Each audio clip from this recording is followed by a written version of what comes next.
أعوذ بالله من الشيطان الرجيم. بسم الله الرحمن الرحيم. عما يتساءلون عن النبأ العظيم الذي هم فيه مختلفون كلا سيعلمون ثم كلا سيعلمون ألم نجعل الأرض مهادا والجبال أوتادا وخلقناكم أزواجا وجعلنا نومكم سباتا وجعلنا الليل لباسا وجعلنا النهار معاشا وبنينا فوقكم سبحا شدادا وجعلنا سراجا وهاجا وأنزلنا من المعصرات ماء ثجاجا لنخرج به حبا ونباتا وجنة ألفافا إن يوم الفصل كان ميقاتا يوم ينفخ في الصور فتأتون أفواجا وفتحت السماء فكانت أبوابا وسيرت الجبال فكانت سرابا إن جهنم كانت مرصادا للطاغين مآبا لابسين فيها أحكاما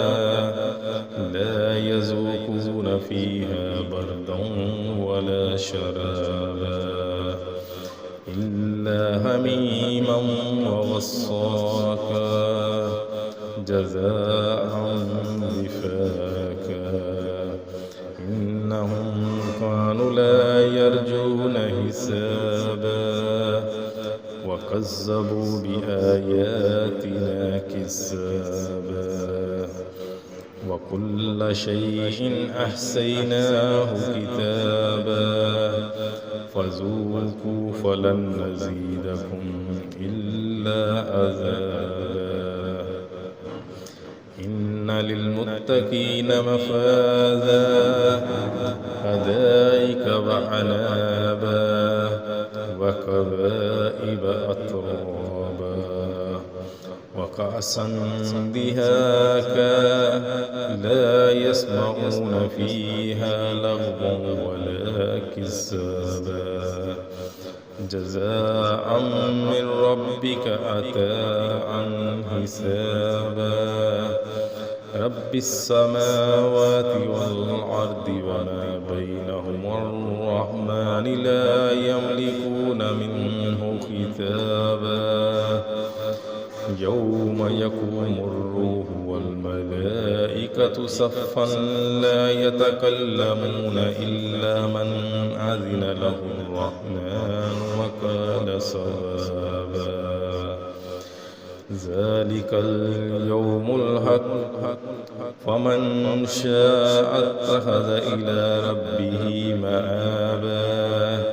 إنا أنذرناكم عذابا قريبا يوم ينظر المرء ما قدمت يداه ويقول الكافر يا ليتني كنت ترابا آمنت بالله صدق الله العظيم.